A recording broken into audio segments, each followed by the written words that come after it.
रात के 12 बज रहे थे और एक अंधेरी गली में एक कार खड़ी थी। ओफो, पता नहीं मैंने ये कैसा ड्राइवर बुला लिया। गाड़ी यहाँ अंधेरी गली में खड़ी करके पता नहीं कहाँ बाथरूम करने चला गया। उफ, एक तो इतनी गर्मी, ऊपर से भूख भी लग रही है और कहीं मैं दूल्हा होकर ही बारात में सबसे पीछे न रह जाऊं। राहुल को ड्राइवर पर बहुत गुस्सा आ रहा था। तभी राहुल को कहीं से एक खुशबू आती है। वाह वाह, ये तो आलू चाट की खुशबू है। कहाँ से आ रही है? थोड़ी ही देर में सामने से एक औरत ठेला लेकर आती है और गाड़ी के बगल में रुक जाती है। अरे क्या बेच रही हो? खुशबू तो बड़ी अच्छी है। औरत ने राहुल की तरफ देखा और मुस्कुराते हुए कहा, चटपटी आलू वाली चाट बेच रही हूँ। कुरकुरे मसालेदार आलू की चाट, ऊपर से हरी चटनी और मीठा दही डालती हूँ और मेरा बनाया खास मसाला भी। वाह वाह, ये सब सुनकर ही मुंह में पानी आ गया। लेकिन रात बहुत हो गई है। तुम्हारी ये चाट सुबह से अब तक बासी तो नहीं हो गई होगी? ना ना मालिक, मेरे ये आलू कभी बासी नहीं होते, एकदम ताजे खेत के हैं और चाट तो आपके सामने ही बनाऊंगी। पूरी गली में एकदम सन्नाटा था। राहुल को ये बात अजीब लगती है। वैसे 11 बज रहे हैं, तुम इस वक्त ठेला लेकर घर लौट रही थी क्या? नहीं, मैं तो इसी वक्त आती हूँ, इस अंधेरी गली में चाट बेचने। मैं दिन में नहीं निकलती। वैसे आपने तो दूल्हे के कपड़े पहने हैं, आपकी शादी है क्या? हाँ, लेकिन वो ड्राइवर गाड़ी खड़ी करके पता नहीं कहाँ चला गया, अभी तक नहीं लौटा। और लौटेगा भी नहीं। राहुल को उस औरत पर शक होता है। उसने कहा, वैसे एक चाट कितने की है?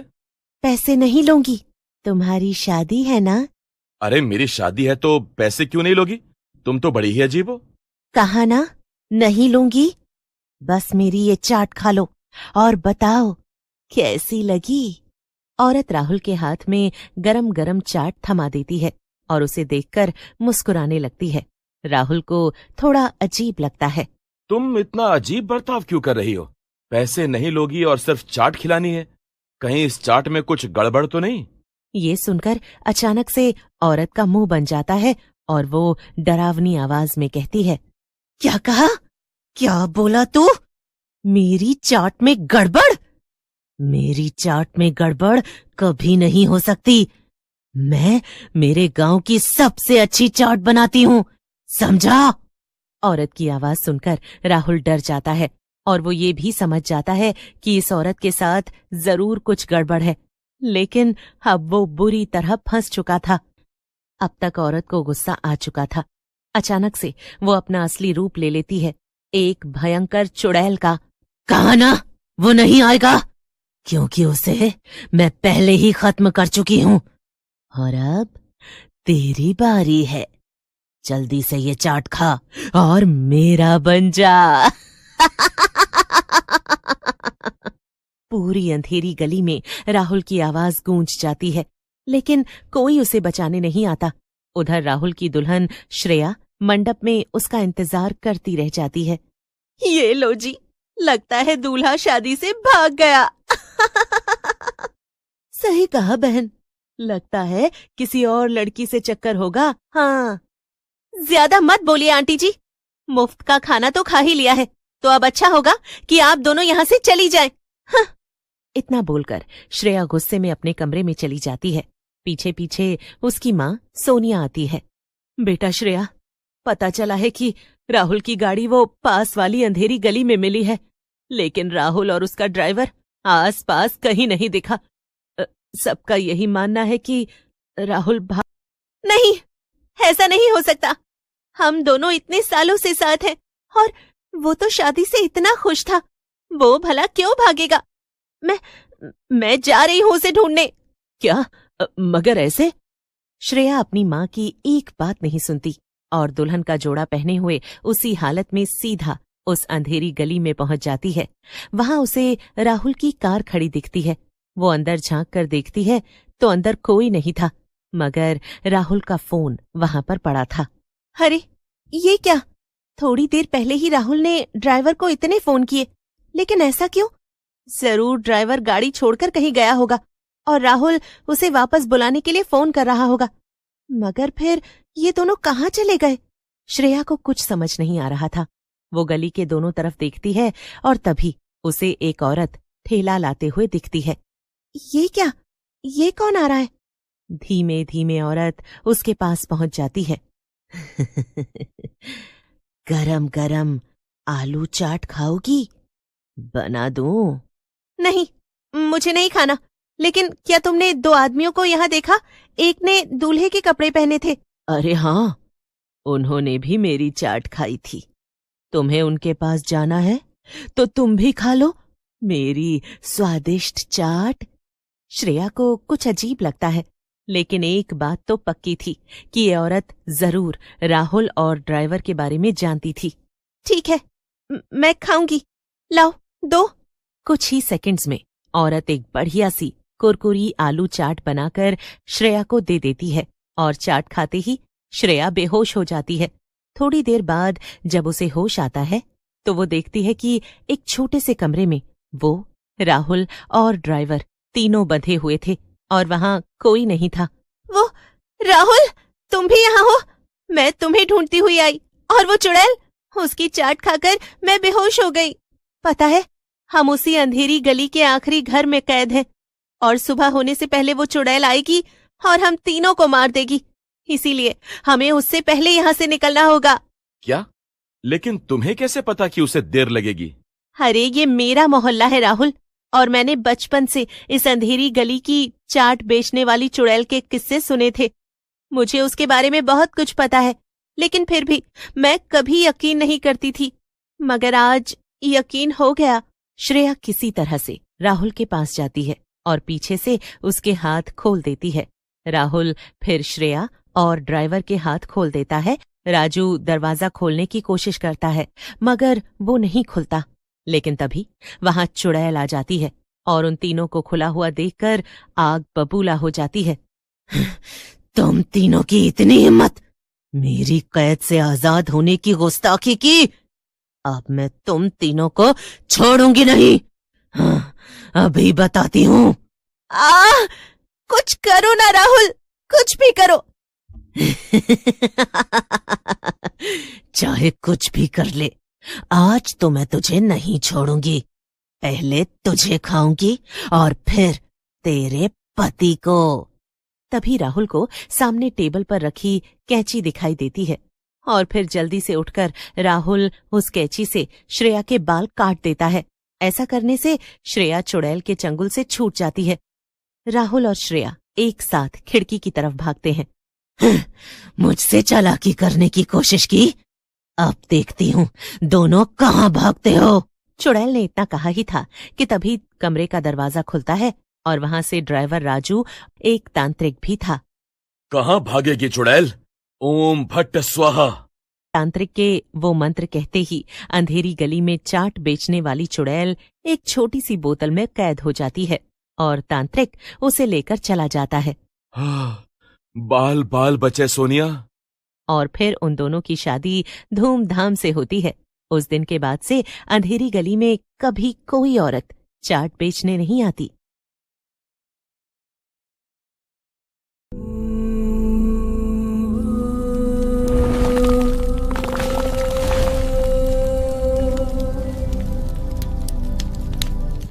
रात के करीब 11:30 बजे थे और शहर की ज्यादातर सड़कें अब सुनसान हो चुकी थीं। इतनी देर रात में भी रिया और उसकी दोस्त साक्षी ऑफिस में थे। हाँ यार रिया, आज तो बॉस की वजह से कितना लेट नाइट काम करना पड़ रहा है हमें। हाँ यार, अब बस जल्दी से रूम पर चलते हैं, आखिरकार ये काम खत्म हुआ। साक्षी और श्रेया ऑफिस से निकलती हैं। दोनों एक साथ एक ही फ्लैट पर रहती थीं। शिफ्ट खत्म करके दोनों स्कूटी से घर जाने के लिए निकल जाती हैं। यार मैं तो मर गई, मुझे इतनी तेज भूख लगी है कि मैं कुछ भी खा सकती हूँ। हाँ यार, मुझे भी, मेरा तो कुछ बहुत अच्छा खाने का मन कर रहा है, जैसे गरम गरम समोसे और हरी चटनी। हाँ और फिर मसाला डोसा। और फिर आखिर में मीठे के लिए चॉकलेट पेस्ट्री। बस कर यार, ये सब बोलने के बाद घर जाकर वो दोपहर की बची हुई खिचड़ी ही खानी पड़ेगी। साक्षी सुनसान रास्ते पर स्कूटी चला रही थी कि तभी उसे सामने सड़क के मोड़ पर एक छोटी सी ठेली लगी दिखी। उस पर हरे हरे नारियल लगे हुए थे। अरे ये क्या, इस समय नारियल पानी वाला कैसे? क्या कहा, नारियल पानी वाला? अरे फिर रोकना, बड़ी प्यास भी लग रही है और ये तो हेल्दी भी होता है। हाँ मगर रात के 11:30 बज रहे हैं यार, ये सेफ तो होगा ना? साक्षी और रिया नारियल पानी वाले के थोड़ा और पास पहुंचते हैं और देखते हैं कि ठेले पर एक लंबा आदमी खड़ा था। उसने साक्षी और रिया को देखकर दूर से ही आवाज लगाई। आइए आइए मैडम, मीठा ठंडा नारियल पानी पीजिए। एक बार पिएंगे तो बार बार मुझे ही याद करेंगे। ओहो, मुझे तो ये आदमी एकदम ठीक लगता है। साक्षी तू स्कूटी रोक। साक्षी और रिया गाड़ी से उतर जाती हैं और नारियल पानी वाले के पास जाती हैं। क्यों भैया, वैसे आप इतनी रात में नारियल पानी क्यों बेच रहे हैं? हाँ भैया, रात में तो सिर्फ भूत और चुड़ैल ही नारियल पानी पीने आते होंगे। रिया की बात सुनकर ठेले वाला आदमी मुस्कुराया। क्या मैडम, आप भी जरूरी थोड़ी भूत चुड़ैल नारियल पानी पीने ही आए। ऐसा भी तो हो सकता है कि उनमें से कुछ खुद नारियल पानी बेच रहे हो। आदमी की बात सुनकर साक्षी और रिया दोनों एक पल के लिए चुप हो गईं, लेकिन फिर रिया हंस पड़ी। क्या अंकल, आप भी, ये कोई वक्त है मजाक करने का? आप एक काम करिए, जल्दी से 2 नारियल पानी दे दीजिए, जल्दी कीजिए। और फिर अचानक से 2 नारियल अपने आप उसके सामने आ गए और हवा में उड़ने लगे। ये देखकर साक्षी के होश उड़ गए। रिया, तूने वो देखा? क्या देखा साक्षी? मैं तो वो पेड़ देख रही थी। देख, उस पर बंदर बैठा हुआ है। अरे यार, इस आदमी के नारियल अभी हवा में उड़ रहे थे। हो, तू ना ज्यादा हॉरर मूवीज देखने लगी है। भला नारियल हवा में कैसे उड़ सकते हैं? हाँ? अचानक से आदमी भी हंसने लगा। उसकी हंसी थोड़ी अजीब थी।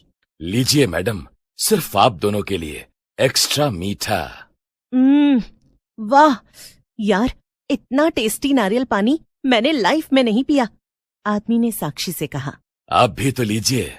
नहीं, मुझे नहीं चाहिए। नहीं, थैंक्स। अचानक पीछे से आवाज आई। अरे तुम लोग यहाँ क्या कर रही हो? साक्षी और रिया दोनों पीछे मुड़ी। वहां उनका ऑफिस का दोस्त कबीर बाइक पर आया था। हाँ, वो हम बस ये ठेले से नारियल पानी पी रहे थे। कबीर ने ठेले की तरफ देखा और फिर हैरानी से पूछा, कौन सा नारियल पानी और कौन सा ठेला? अरे यही। लेकिन अब वहां सचमुच कुछ नहीं था। न ठेला, न बल्ब, न नारियल और न ही वो आदमी। मैंने कहा था कुछ तो गड़बड़ थी। चलो अभी के अभी यहां से निकलो। अरे यार, तुम लोगों को पता नहीं क्या, इस सड़क पर सालों पहले एक नारियल पानी वाला मर गया था। हाँ यार, लोगों का तो ये भी मानना है कि वो भूत बन गया और अक्सर देर रात को यहाँ अपने ठेले के साथ दिखता है।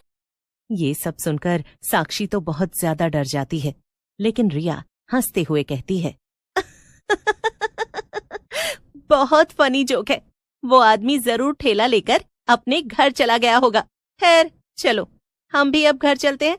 तीनों अपने अपने घर जाने लगते हैं कि तभी पीछे से फिर वही आवाज आती है। अरे मैडम, पैसे तो देती जाइए। भूत! मैंने कहा था ना, ये भूत है। तुम लोगों के चक्कर में मैं भी फंस गया। रुक जाओ, किसी ने भी भागने की कोशिश की तो अच्छा नहीं होगा। चलो अब नारियल पानी की भरपाई तो करो। क्या सिर्फ पैसे चाहिए? हाँ, ये लीजिए फिर भूत भैया, 100 रुपए 2 नारियल पानी के। मैंने तो पिया भी नहीं, फिर भी ले लीजिए। मैंने तो नहीं कहा कि मुझे पैसे चाहिए। मेरा नारियल पानी पीने की भरपाई तुम्हें दूसरी तरह से करनी पड़ेगी। तुम्हें मेरे साथ चलना होगा। चलो मेरे पीछे। भूत जी, वो मुझे भी चलना पड़ेगा क्या?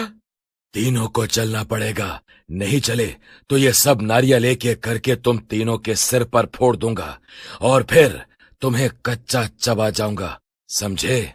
भूत की बात सुनकर तीनों डर जाते हैं और चुपचाप उसके पीछे पीछे चलने लगते हैं। भूत चलते हुए जंगल के पास पहुंच जाता है। पीछे साक्षी ने धीमे से कहा, हाँ, यार, इतना तो मैं पिछले 1 साल से नहीं चली होंगी। अब अगले 1 महीने जिम नहीं जाऊंगी। चुप करो यार तुम दोनों, ये क्या कोई मजाक का वक्त है? ये भूत हमें किसी भी वक्त कच्चा चबा सकता है। थोड़ी देर में वो जंगल के बीचों बीच एक छोटे से तालाब के पास आ जाते हैं, जिसके ऊपर बहुत से नारियल तैर रहे थे। ये सब क्या है यार? मुझे इतनी जल्दी नहीं मरना। लेकिन अब तो तुम खुद चलकर मौत के पास आए हो, इसीलिए मरना तो पड़ेगा ही। ये वो जगह है जहां मैं लोगों को मारकर उन्हें नारियल में बदल देता हूं और फिर वही नारियल पानी बेचता हूं। हाँ, वो भूत चुड़ैलों को मेरे नारियल पानी बहुत पसंद आते हैं। और क्या है ना, आजकल मेरे नारियलों का स्टॉक बड़ा कम हो गया है और उसी समय मुझे मेरे नए शिकार भी मिल गए। अब मेरे स्टॉक में 3 नारियल और बढ़ जाएंगे। तीनों एक साथ जंगल से बाहर की तरफ भागने लगते हैं, लेकिन भूत चुटकी बजाता है और अचानक से वो तीनों अपनी अपनी जगह पर रुक जाते हैं। कुछ तो करना होगा, मैं इतनी जल्दी नहीं मर सकती, अभी तो मेरी शादी भी नहीं हुई। तभी भूत उन तीनों के सामने आ जाता है। भूत कबीर को तालाब में डुबाने जा ही रहा होता है कि तभी पीछे खड़ी साक्षी और रिया सोचती हैं, यार, हमें कुछ करना होगा, वरना ये भूत कबीर को मार देगा। हाँ यार, अभी तो कबीर ने मुझे वो 100 रुपए भी वापस नहीं किए जो उसने 2 साल पहले लिए थे। चल, उसे बचाते हैं। दोनों एक साथ चिल्लाते हुए भूत की तरफ भागती हैं। भूत के बच्चे, ये ले! दोनों भूत को तालाब में धक्का दे देती हैं, लेकिन क्योंकि उसने कबीर को भी पकड़ रखा था, इसलिए वो भी तालाब में भूत के साथ गिर जाता है। Oh no! माफ करना कबीर, आओ मेरा हाथ पकड़ो, ऊपर आ जाओ। कबीर ऊपर आने लगता है, लेकिन पीछे तालाब में डूब रहा भूत कहता है, नहीं, मैं तुझे नहीं जाने दूंगा, अभी बताता हूँ तुझे। रिया, कुछ करना, देख क्या रही है? तभी रिया पानी में तैर रहा एक नारियल उठाकर जोर से भूत के सर पर फेंक देती है, जिससे वो बेहोश होकर पानी के अंदर चला जाता है। तीनों अपनी अपनी गाड़ी में बैठकर जल्दी से वहां से भागते हैं, लेकिन उस दिन के बाद वो कभी उस रास्ते पर नहीं जाते हैं। लेकिन शहर के दूसरे कई लोगों का कहना है कि देर रात को अभी भी उस गली में नारियल पानी बेचने वाला आदमी दिखाई देता।